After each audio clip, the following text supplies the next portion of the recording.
नमस्कार, जय हिंद, वंदे मातरम। साथियों, सभी का स्वागत है आपके अपने educational YouTube channel MP exam cracker में। गाइस, इस वीडियो में मैं आपको ऐसे क्वेश्चन कराऊंगा जो अभी आपके एग्जाम में आ रहे हैं, जैसे आपके भौतिक परिवर्तन, रासायनिक परिवर्तन, भौतिक परिवर्तन के समीकरण, रासायनिक परिवर्तन के समीकरण, टोटल 100 क्वेश्चन कराऊंगा जो आपके एग्जाम में फंसेंगे। तो वीडियो पूरा एंड तक देखना।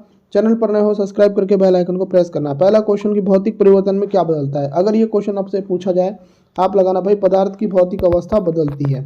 यहीं पर इसी के साथ दूसरा क्वेश्चन है कि भौतिक परिवर्तन में क्या अपवर्तित रहता है। ये अपवर्तित है, ठीक है, थोड़ा सा टाइपिंग मिस्टेक हो गया है तो इसको अपवर्तित कर लेना। क्या अपवर्तित रहता है पूछा है, तो भाई जो अपवर्तित रहता है वो है आपका गुण। गुण अपवर्तित रहता है। आगे देखिए थर्ड नंबर क्वेश्चन की क्या भौतिक परिवर्तन को पुनः प्राप्त किया जा सकता है, तो इसका जो आंसर हो जाएगा हाँ, यह उत्क्रमणीय है, मतलब इसको पुनः प्राप्त कर सकते हैं। आगे देखिए नेक्स्ट, निम्न में से कौन भौतिक परिवर्तन का उदाहरण है, तो भौतिक परिवर्तन का उदाहरण है दोस्तों आपका कागज का फटना। कागज का फटना एक भौतिक परिवर्तन का उदाहरण है। आगे देखिए नेक्स्ट क्वेश्चन, पिघलने मेल्टिंग से संबंधित प्रक्रिया कौन सी है, तो मेल्टिंग से संबंधित प्रतिक्रिया आपकी रासायनिक परिवर्तन भी है, भौतिक परिवर्तन भी है। आंसर आ जाएगा आपका सी आंसर। आगे देखिए छठवां नंबर, कपूर का उड़ना कौन सा परिवर्तन है, तो कपूर का उड़ना दोस्तों आपका भौतिक परिवर्तन है, सब्लिमेशन बोलते हैं इसको। आगे देखिए संघनन, कंडेंसेशन किसका उदाहरण है, संघनन दोस्तों ये उदाहरण है गैस से द्रव का, गैस से द्रव का, तो इसका आंसर आ जाएगा सी। आगे देखिए नेक्स्ट, लोहे का पिघलना किस प्रकार का परिवर्तन है, तो दोस्तों ये एक का भौतिक परिवर्तन है, तो इसका आंसर आ जाएगा बी आंसर। केमिकल चेंज वाले क्वेश्चन देख लेते हैं, देखो ध्यान से कि रासायनिक परिवर्तन में क्या होता है, तो रासायनिक परिवर्तन में क्या होता है, तो इसका आंसर आ जाएगा सी, नया पदार्थ बनता है, सी आंसर आएगा। आगे देखिए नेक्स्ट, क्या रासायनिक परिवर्तन उत्क्रमणीय होता है, तो इसका जो आंसर आ जाएगा नहीं, ये उत्क्रमणीय नहीं होता, रिवर्सिबल नहीं होता। चलो आगे देखते हैं नेक्स्ट क्वेश्चन, क्वेश्चन नंबर 11, रासायनिक परिवर्तन का संकेत क्या है, तो दोस्तों इसका जो संकेत है रंग, गंध और स्वाद में बदलाव, यही रासायनिक परिवर्तन का संकेत है। आगे देखिए नेक्स्ट क्वेश्चन 12वां नंबर, लकड़ी का जलना कौन सा परिवर्तन है, तो लकड़ी का जलना आपका एक रासायनिक परिवर्तन है, बी इसका राइट आंसर आ जाएगा। आगे देखिए नेक्स्ट, फल का पकना या सड़ना किस प्रकार का परिवर्तन है, तो दोस्तों ये एक आपका केमिकल रिएक्शन है। क्या है ये, केमिकल रिएक्शन है, तो आंसर क्या आएगा, आंसर आ जाएगा सी। आगे देखिए 14, लोहे में जंग लगना कौन सा परिवर्तन है, तो दोस्तों लोहे में जंग लगना एक केमिकल रिएक्शन है। क्या है, केमिकल रिएक्शन, आंसर क्या आएगा, आंसर आ जाएगा सी। आगे देखिए 15, दूध का दही बनना क्या कहलाता है, तो दूध का दही बनना आपका रासायनिक परिवर्तन कहलाता है, बी आंसर करेक्ट आएगा। आगे देखिए 16, प्रकाश संश्लेषण कौन सा परिवर्तन होता है, तो दोस्तों इसमें रासायनिक परिवर्तन होता है, आंसर आ जाएगा सी। आगे देखिए 17 नंबर, उदासीनीकरण अभिक्रिया न्यूट्रलाइजेशन किस प्रकार का परिवर्तन है, न्यूट्रलाइजेशन दोस्तों ये एक आपका रासायनिक अभिक्रिया है, बी इसका राइट आंसर आएगा। आगे देखिए 18, अंडे का उबलना कौन सा परिवर्तन है, अंडे का उबलना आपका केमिकल रिएक्शन है, रासायनिक परिवर्तन है, बी इसका राइट आंसर आएगा। आगे देखिए 19, मोमबत्ती का पिघलना कौन सा परिवर्तन है, तो मोमबत्ती का पिघलना आपका भौतिक परिवर्तन है, आंसर क्या आएगा, बी आएगा। आगे देखिए नेक्स्ट क्वेश्चन, मोमबत्ती का जलना किस प्रकार का परिवर्तन है, मोमबत्ती का जलना आपका रासायनिक परिवर्तन है, आंसर आ जाएगा सी आंसर। आगे देखिए नेक्स्ट क्वेश्चन, जलती हुई मोमबत्ती कौन सा परिवर्तन दिखाती है, तो जलती हुई मोमबत्ती आपका दोनों भौतिक और रासायनिक दोनों परिवर्तन दिखाती है। आगे देखिए 22, एल्केन का सामान्य सूत्र क्या होता है, तो एल्केन का सामान्य सूत्र होता है दोस्तों वो होता है CnH2n-2, तो नहीं +2, सॉरी एल्केन पूछेगा तो +2 आएगा, तो आंसर आ जाएगा सी आंसर। आगे देखिए नेक्स्ट क्वेश्चन, एल्कीन का सामान्य सूत्र क्या होता है, तो एल्कीन का सामान्य सूत्र होता है CnH2n, ये आंसर आ जाएगा आपका बी आंसर। आगे देखिए नेक्स्ट क्वेश्चन, एल्काइन का सामान्य सूत्र क्या होता है, तो एल्काइन का सामान्य सूत्र में आपका -2 लगेगा, CnH2n-2। चलो आगे देखिए C2H2 किसका सूत्र है, C2H2 दोस्तों ये सूत्र है आपका एथाइन का। किसका सूत्र है ये, एथाइन, एथाइन का सूत्र क्या है, तो C2H2। आगे देखिए 26, यसद लेपन गैल्वेनाइजेशन में किस धातु की परत चढ़ाई जाती है, बहुत ही अच्छा क्वेश्चन, इसका आंसर आ जाएगा जिंक की परत चढ़ाई जाती है, बी आंसर आएगा। आगे देखिए नेक्स्ट, जंग का रासायनिक सूत्र क्या है, जंग का रासायनिक सूत्र होता है दोस्तों Fe2O3.XH2O, ये होता है जंग, जिसको हम रस्ट बोलते हैं, उसका रासायनिक सूत्र। आगे देखिए 28, लोहे पर जंग लगना किस प्रकार की अभिक्रिया है, तो दोस्तों ये एक ऑक्सीकरण अभिक्रिया है, सी आंसर आएगा। आगे देखिए 29, जंग लगने पर लोहे का भार में क्या परिवर्तन होता है, तो दोस्तों ये हमेशा बढ़ता है, जब भी लोहे में जंग लगती है तो भार बढ़ता है। 30 देखो, चांदी काली क्यों पड़ जाती है? चांदी दोस्तों इसलिए काली पड़ती है क्योंकि इसमें H2S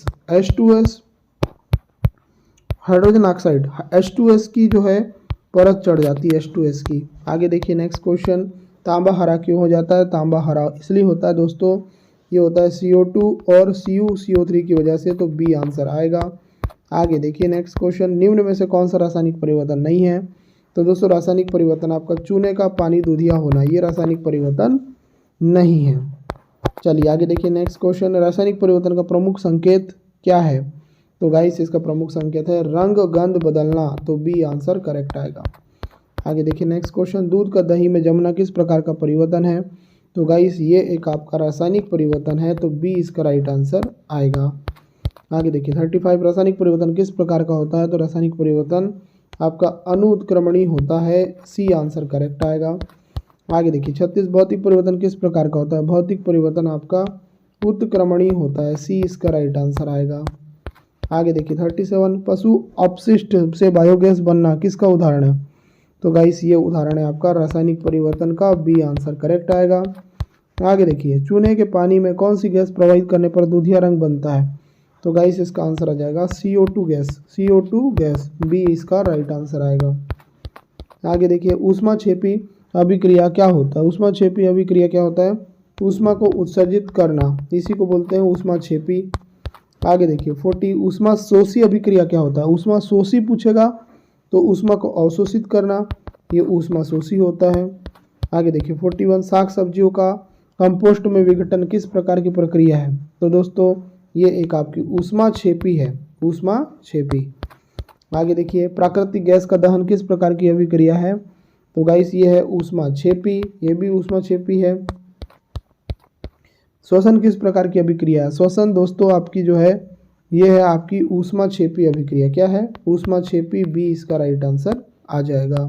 आगे देखिए 44, तापमान को कितना कम कर देने पर सभी गैसें शून्य आयतन घेरती है? इसका आंसर हो जाएगा दोस्तों -277 डिग्री सेल्सियस, आंसर हो जाएगा सी। आगे देखिए 45, भारत के लिए अत्यंत उपयुक्त अपारंपरिक ऊर्जा स्रोत क्या है? तो इसका जो आंसर हो जाएगा दोस्तों सौर ऊर्जा, इसका आंसर हो जाएगा बी। आगे देखिए नेक्स्ट क्वेश्चन, एक फोटोवोल्टिक सेल प्रकाश ऊर्जा को किस में बदलता है? तो फोटोवोल्टिक सेल प्रकाश ऊर्जा को किस में बदलता है? तो याद रखिएगा ये विद्युत ऊर्जा में बदलता है, आंसर आएगा सी। आगे देख लेते हैं 47, केल्विन पैमाने पर जल का क्वथनांक कितना होता है? तो इसका जो आंसर आ जाएगा डी आएगा, 373 केल्विन, आंसर आ जाएगा डी। आगे देख लेते हैं 48, बिना कणों के वास्तविक संचलन के पदार्थ द्वारा ऊष्मा का हस्तांतरण कहलाता है। तो क्या कहलाता है? तो इसको बोलते हैं दोस्तों चालन। क्या कहते हैं इसको? चालन, आंसर आ जाएगा सी आंसर। आगे देखते हैं 49, परमाणु बम की खोज 1941 में किसने की थी? तो परमाणु बम की खोज की थी ऑटो हान ने। किसने की थी? ऑटो हान ने। परमाणु बम की खोज किसने की थी? ऑटो हान ने, याद रखिए। आगे देखिए नेक्स्ट क्वेश्चन, वाष्प का द्रव में परिवर्तन क्या कहलाता है? इसका आंसर आ जाएगा बी, संघनन कहलाता है। वाष्प अगर द्रव में परिवर्तित हो जाती है तो ये संघनन कहलाता है। गाइस अगर आप इस वीडियो को पहली बार देख रहे हैं तो चैनल को सब्सक्राइब करके वीडियो को एक लाइक कर देना, और हाँ गाइस तो चैनल को सब्सक्राइब जरूर करना, ठीक है? चैनल को सब्सक्राइब करना ना भूलना। आगे देखो 51 क्वेश्चन, ऊंचाई पर खाना देर से पकता है, क्यों पकता है? रीजन बताओ। तो इसका आंसर आ जाएगा वायु दाब जो है घट जाता है इस वजह से। आगे देखो समुद्र तल पर वायुमंडलीय दबाव कितना होता है? तो गाइस इसका जो आंसर आ जाएगा 760 mmHg होता है, ठीक है? समुद्र तल पर जो वायुमंडलीय दबाव होता है वो 760 mmHg होता है। 53, फ़ारेनहाइट पैमाने पर शुद्ध जल का क्वथनांक कितना होता है? गाइस अगर ये क्वेश्चन एग्जाम में आ जाए तो इसका आंसर आ जाएगा 212 डिग्री फ़ारेनहाइट, आंसर आ जाएगा सी आंसर। आगे देखिए 54, प्रकाशीय गेज कार्य करता है। प्रकाशीय गेज कार्य करता है तो किस पर? तो परावर्तन पर, आंसर आ जाएगा बी आंसर। आगे देखिए 55 क्वेश्चन, सूर्य की किरणों की तीव्रता मापने वाला उपकरण क्या कहलाता है? तो इसका आंसर आ जाएगा एक्टियोमीटर, इसका आंसर आ जाएगा सी आंसर। आगे देखिए नेक्स्ट क्वेश्चन, पौधों की वृद्धि मापने वाला उपकरण कौन सा है? तो इसका आंसर आ जाएगा क्रेस्कोग्राफ है, तो इसका आंसर आ जाएगा सी। आगे देखिए 57, अष्टभुजाकार प्रिज्म में कुल कितने फलक होते हैं? तो गाइस इसका जो आंसर आ जाएगा 10 फलक होते हैं। कितने होते हैं? 10 फलक होते हैं, याद रखिए। अष्टभुजाकार प्रिज्म में कितने फलक होते हैं? तो 10 फलक होते हैं, तो आंसर आ जाएगा सी आंसर। आगे देखिए 58, दाब में वृद्धि होने पर किसी द्रव में उबाल में क्या आती है? कमी आती है, वृद्धि हो जाती है, कोई प्रभाव नहीं पड़ता, पहले जमता है। इसका आंसर आ जाएगा वृद्धि हो जाती है। बी इसका राइट आंसर आएगा। 59 प्रयोगशाला उपकरणों को बनाने के लिए किस कांच का उपयोग किया जाता है? तो गाइस इसका आंसर आ जाएगा पायरेक्स कांच का, आंसर आ जाएगा सी। 60 परम दाब होता है, परम दाब क्या होता है? तो परम दाब होता है गेज दाब प्लस एक बार, ये होता है परम दाब, आंसर आ जाएगा सी। 61 जड़त्व का नियम सर्वप्रथम किसने दिया था? तो ये आपको पता ही होना चाहिए, गैलीलियो ने दिया था, बी इसका राइट आंसर आएगा। आगे देख लेते हैं नेक्स्ट क्वेश्चन। किसी ऊंचाई से स्वतंत्र रूप से गिरती हुई वस्तु किस प्रकार से गिरती है? तो गाइस ये एक समान त्वरण से गिरती है, आंसर आ जाएगा सी। 63 खींचे गए रबर बैंड में निहित ऊर्जा क्या होती है? तो गाइस जब भी कोई रबड़ को आप खींचोगे तो उसमें जो ऊर्जा रहती है वो स्थितिज ऊर्जा रहती है, आंसर आएगा सी। आगे देखो 64 भारत में ऊर्जा का प्राथमिक स्रोत क्या है? तो ऊर्जा का प्राथमिक स्रोत है कोयला, भारत में ऊर्जा का प्राथमिक स्रोत कोयला है। आगे देख लेते हैं भोजन की ऊर्जा को किस में मापा जाता है? तो भोजन की जो ऊर्जा है उसको जो मापते हैं, ये मापते हैं कैलोरी में। किस में मापते हैं? कैलोरी में। आगे देखिए नेक्स्ट, पानी पर तैरती वस्तु का आभासी भार कितना होता है? इस क्वेश्चन के बारे में बात करें तो इसका आंसर आ जाएगा शून्य होता है। पानी पर जो वस्तु तैरती है उसका आभासी भार क्या होता है? शून्य होता है। 67 जल पृष्ठ पर लोहे का टुकड़ा नहीं तैरता, क्यों नहीं तैरता? तो इसके ऊपर बात करें तो इसका आंसर आ जाएगा विस्थापित जल का भार लोहे के भार से कम होता है, इस वजह से। आगे देखो नेक्स्ट क्वेश्चन, किसी ठोस की शुद्धता का निर्धारण किया जाता है? रंग द्वारा, गंध द्वारा, घनत्व द्वारा, गलनांक द्वारा। इसके बारे में बात करें तो 68 का आंसर आ जाएगा गलनांक के द्वारा करते हैं, आंसर आ जाएगा डी आंसर। आगे देख लेते हैं 69 क्वेश्चन, जब जल में तैरता हिमखंड का आयतन कितना होता है? तो गाइस इसका जो आयतन होता है 1/9। क्या होता है? 1/9। आगे देख लेते हैं नेक्स्ट, बुनसन बर्नर कार्य करता है। बुनसन बर्नर किस चीज का कार्य करता है? तो दोस्तों ये बर्नौली के सिद्धांत पर काम करता है, आंसर आ जाएगा सी। आगे देखिए 71 जल का हिमांक कितना होता है? तो जल का जो हिमांक होता है वो होता है 32 डिग्री फ़ारेनहाइट, आंसर आ जाएगा बी। आगे देखिए 72 नदी की तुलना में समुद्र में तैरना आसान होता है, क्यों होता है? इसके पीछे आएगा आंसर समुद्र के जल का घनत्व अधिक होता है, इस वजह से। आगे देखिए नेक्स्ट, पारे का निम्नतम हिमांक कितना होता है? तो पारे का निम्नतम हिमांक जो होता है वो होता है -39 डिग्री सेल्सियस, आंसर आ जाएगा आपका बी ऑप्शन। आगे देखिए नेक्स्ट क्वेश्चन, शक्कर के घोल का तापमान बढ़ाने पर शक्कर की विलेयता क्या होती है? इसका आंसर आ जाएगा दोस्तों बढ़ती है, आंसर आ जाएगा आपका बी। 75 शरीर से पसीना सबसे अधिक निकलता है जब क्या होता है? तो 75 का आंसर आ जाएगा डी, तापक्रम अधिक और हवा आर्द्र हो।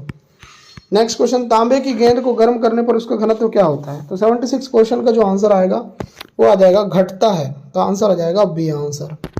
आगे देखिए नेक्स्ट क्वेश्चन, जब किसी इस्पात की राड को गर्म किया जाता है तो तब वह क्या होती है? भारी हो जाती है, संकुचित हो जाती है, लंबी हो जाती है, आकार में नहीं बदलती।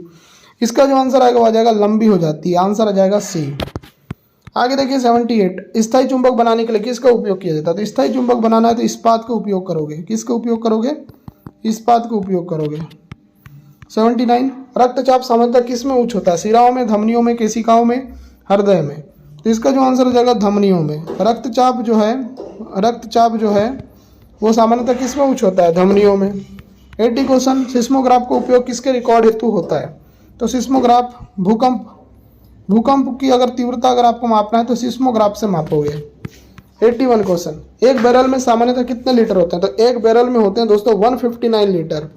159 लीटर होते हैं एक बैरल में। आगे देखिए 82 सोनार का उपयोग सामान्यतः कौन करता है? तो सोनार का उपयोग करता है दोस्तों समुद्री यात्री, आंसर आ जाएगा सी। नेक्स्ट, सोनार का पूरा नाम क्या है? तो सोनार का जो पूरा नाम होता है 83 क्वेश्चन के बारे में बात करें तो आंसर आ जाएगा साउंड नेविगेशन एंड रेंगिंग, इसका पूरा नाम होता है। आगे देखिए नेक्स्ट क्वेश्चन, क्रोनोलॉजी किसका अध्ययन है? तो क्रोनोलॉजी जो अध्ययन है गाइस ये है आपके समय की अवधि का, आंसर आ जाएगा डी आंसर।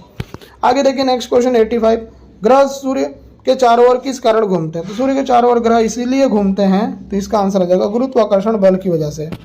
देखो सूर्य के चारों ओर ग्रह घूमते हैं तो गुरुत्वाकर्षण बल की वजह से घूमते हैं। आगे देख लो, वायुमंडल के ऊपर जाने पर वायु दाब कैसा होता है? 86 क्वेश्चन के बारे में बात करें तो इसका आंसर आ जाएगा घटता है। क्या होता है? घटता है। आगे देख लेते हैं नेक्स्ट क्वेश्चन, थर्मस फ्लास्क के आविष्कारक कौन थे? Newton, Tesla, Dewar, Joule. इसका आंसर क्या आएगा? तो इसका आंसर आ जाएगा डेवर। आगे देखिए नेक्स्ट क्वेश्चन 88 सबसे अधिक नमनीय धातु कौन सी? तो नमनीय जो धातु है वो सोना जो है वो सबसे अधिक नमनीय धातु है। 89 क्वेश्चन, बोफोर्ट मापक्रम किसके मापन के लिए प्रयोग किया जाता है? तो इसका जो आंसर आ जाएगा हवा की गति, आंसर आ जाएगा सी। आगे देखिए नेक्स्ट क्वेश्चन 90 एसी विद्युत मोटर के आविष्कारक कौन थे? तो इसका आंसर आ जाएगा दोस्तों निकोला टेस्ला थे। आंसर आ जाएगा सी। आगे देखिए 91, रासायनिक यौगिकों का सबसे छोटा यूनिट क्या है? तो गाइस इसका आंसर क्या आएगा? इसका आंसर आ जाएगा अणु। आंसर आएगा सी। आगे देखो 92, किसी तत्व के गुणों को प्रदर्शित करता है? तो तत्वों के गुणों को प्रदर्शित करता है परमाणु संख्या। आंसर आ जाएगा बी। आगे देखिए 93 क्वेश्चन, किसी तत्व के परमाणु की दूसरी कक्षा में इलेक्ट्रॉनों की अधिकतम संख्या कितनी होती है? तो गाइस ये होती है 8। कितनी होती है? 8 होती है। आंसर आएगा सी। आगे देखिए 94 क्वेश्चन, तत्वों का सर्वप्रथम वर्गीकरण किया था? मेंडलीफ ने, न्यूटन ने, सोबरेनियर ने या जॉन डाल्टन ने? तो इसका आंसर क्या आएगा? तो इसका आंसर आ जाएगा सोबरेनियर ने। आंसर आ जाएगा सी। आगे देखो, वह सबसे छोटा कण जिसमें तत्व के सभी गुण मौजूद होते हैं वो क्या कहलाता है? तो उसको बोलते हैं दोस्तों परमाणु। आंसर आ जाएगा बी आंसर। आगे देखिए 96 क्वेश्चन, परमाणु की प्रभावी त्रिज्या कितनी होती है? परमाणु की प्रभावी त्रिज्या होती है 10 के ऊपर -10 मीटर होती है। आंसर आ जाएगा सी। 97, लोहे के टुकड़े को जल में तैरने से रोकने वाला मुख्य कारण क्या है? तो गाइस ये है विस्थापित जल का भार लोहे से कम होना। आंसर आएगा सी। 98, भोजन की ऊर्जा को किस इकाई में मापा जाता है? तो भोजन की ऊर्जा को मापा जाता है कैलोरी में। आंसर आ जाएगा आपका सी आंसर। आगे देखिए नेक्स्ट क्वेश्चन, शरीर की सबसे अधिक पसीना कब निकलता है? तो गाइस कब निकलता है? तो इसका आंसर आ जाएगा जब हवा में नमी अधिक हो और तापमान अधिक हो। आगे देखो, जल का हिमांक कितना होता है? तो जल का जो हिमांक होता है वो होता है डी, 32 डिग्री फ़ारेनहाइट। तो गाइस मैंने यहाँ पर टोटल आपको 100 क्वेश्चन कराए। उम्मीद करता हूँ ये प्रश्न आपको पसंद आए हैं। पसंद आए तो इस वीडियो को लाइक करें, चैनल को सब्सक्राइब करें, नोटिफिकेशन बेल को प्रेस करना ना भूलें। तो इस वीडियो को देखने के लिए धन्यवाद। आपका दिन शुभ हो।